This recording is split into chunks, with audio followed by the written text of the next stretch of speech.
will study about the second immune disorder, that is autoimmune disorder. Autoimmune disorder. In this autoimmune disorder, what happens कि हमारी body की एक property है कि वो अपनी सेल्फ और नॉन सेल्फ सेल्स को रिकॉग्नाइज कर सकती है. मीन्स जितने भी हायर वर्टिब्रेट्स हैं they have the memory based acquired immunity.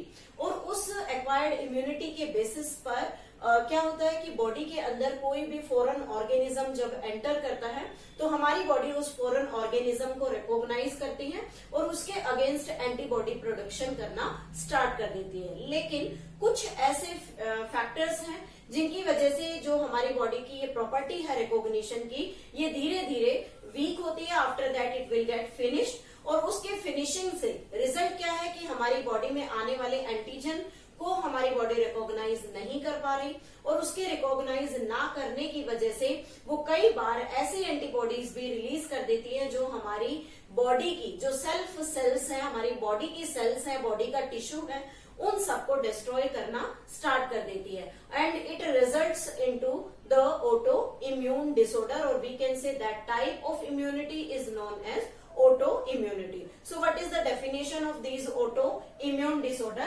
Means when the body does not differentiate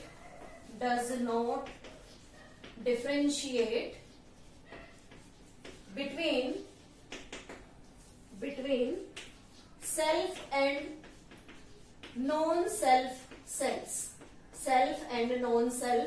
cells, or we can say antigen. Means body में present जो cells हैं these are self cell, और कोई भी antigen जो बाहर से फॉरेन ऑर्गेनिज्म जो बॉडी में एंटर कर रहा है दैट इज नॉन सेल्फ. लेकिन हमारी बॉडी इस ऑटोइम्यून डिजीज में इन दोनों के बीच में डिफरेंशिएट नहीं कर पाती and which results into the production of antibodies. और immediately production of antibody will start, antibody, and these antibodies will destroy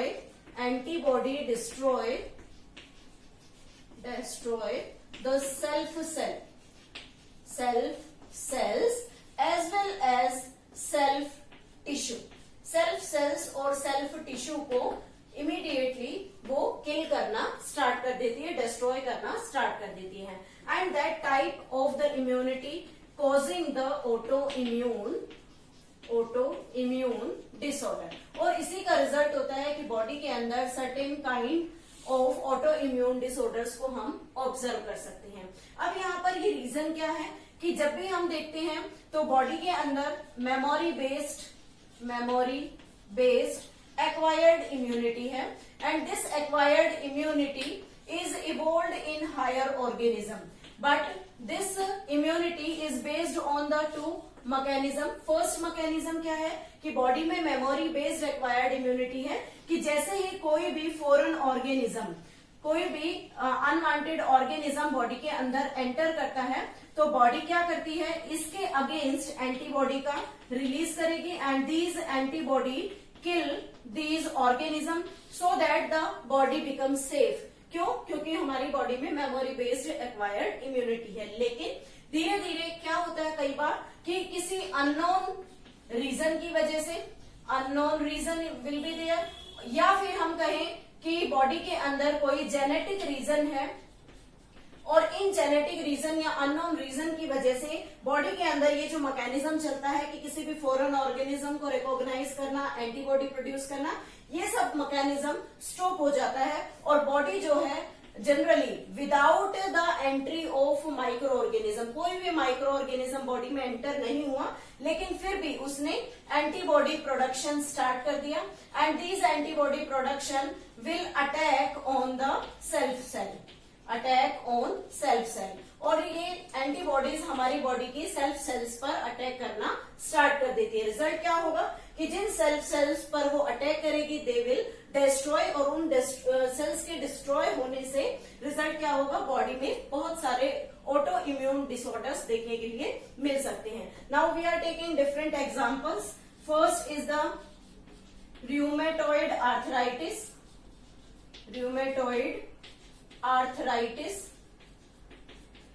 This disease is related to the joints. Joints में ये डिजीज होती है. जनरली इस disease में अगर हम symptoms देखें तो मेन सिम्टम यहाँ पर पेन दिखाई देता है. और ये पेन क्यों होता है? हमारे जितने भी जॉइंट्स होते हैं उन जॉइंट्स में हम यहाँ बात कर रहे हैं सिनोवियल जॉइंट्स के बारे में. सिनोवियल जॉइंट, उन सिनोवियल जॉइंट में जो सिनोवियल मेम्ब्रेन होती है, that membrane become swell up. ये मेम्ब्रेन जो है स्वेल अप हो जाती है. और इसके अंदर स्वेलिंग का रीजन क्या है? इसमें डिफरेंट टाइप्स का जो फ्लूइड होता है, डिफरेंट कंपोजिशन का, वो फ्लूइड इस मेम्ब्रेन में फिलअप हो जाता है, जिसकी वजह से इसमें स्वेलिंग आती है. And that swelling cause the pain in the joints. That is known as rheumatoid arthritis. Second is the Misthania gravis. Misthania gravis. In this Misthania gravis, what happens? In this, the antibody attack on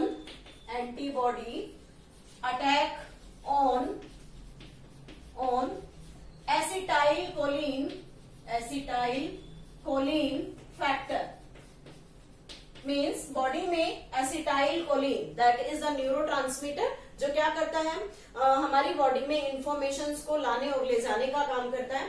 तो इस neurotransmitter को बनाने वाली sales पर attack करती है, जिसकी वजह से ये एसिटाइलकोलिन रिलीज नहीं होगा. And it will attack on neuromuscular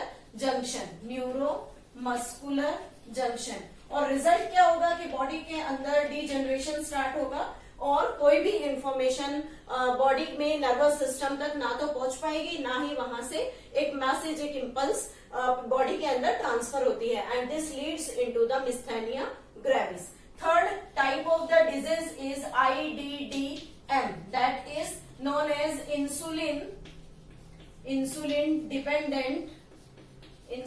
dependent diabetes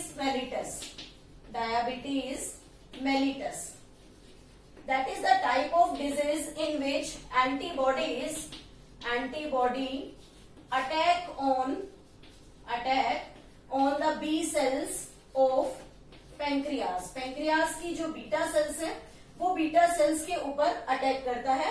and these cells decrease in the production of the insulin. और इंसुलिन का प्रोडक्शन डिक्रीज हो जाता है. जैसे जैसे इंसुलिन का प्रोडक्शन कम होगा, बॉडी के अंदर शुगर का लेवल इंक्रीज होगा, क्योंकि इंसुलिन का काम है शुगर को कंट्रोल करना. बट यहाँ पर इंसुलिन जो है शुगर कंट्रोलिंग हार्मोन वो रिलीज नहीं हो रहा, तो उसका रिजल्ट क्या होगा कि बॉडी में हाई लेवल ऑफ शुगर होगा. And that is known as the diabetes mellitus. That is also the type of the autoimmune disease. Fourth is the Hashimoto disease. In this disease, the antibody attacks on thyroid gland. जब बॉडी में antibodies thyroid gland पर attack करती है, then this thyroid gland become destroy.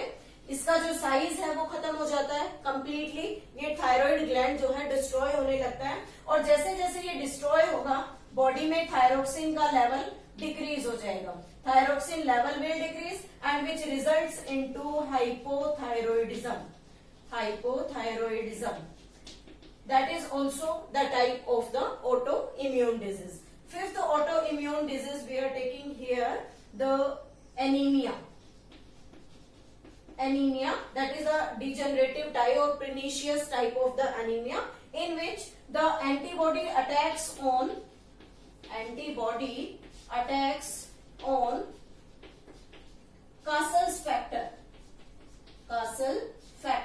And this Kassel factor develops in stomach में बनता है.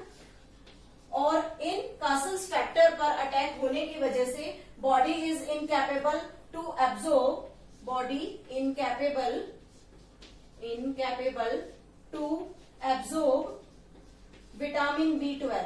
Vitamin B12 को एब्जॉर्ब नहीं कर पाती. और विटामिन B12 के एब्जॉर्ब ना होने की वजह से बॉडी में एक जनरल एनीमिया की प्रॉब्लम देखने के लिए मिलती है. That is also the type of auto immune disease. Means in सभी ऑटो इम्यून डिजीज में एंटीबॉडीज जनरली हमारी बॉडी की जो सेल्फ सेल्स है, सेल्फ टिश्यूज हैं, उन पर अटैक करती है और बॉडी में नॉर्मल फंक्शनिंग करने वाले ऑर्गन्स, ग्लैंड्स, जॉइंट्स, उनकी फंक्शनिंग को डिजनरेट कर देती है, जिसकी वजह से ऑटो इम्यून डिजीज बॉडी के अंदर हम ऑब्जर्व कर सकते हैं। This is all about the autoimmune disease, that is the second type of immune disorder.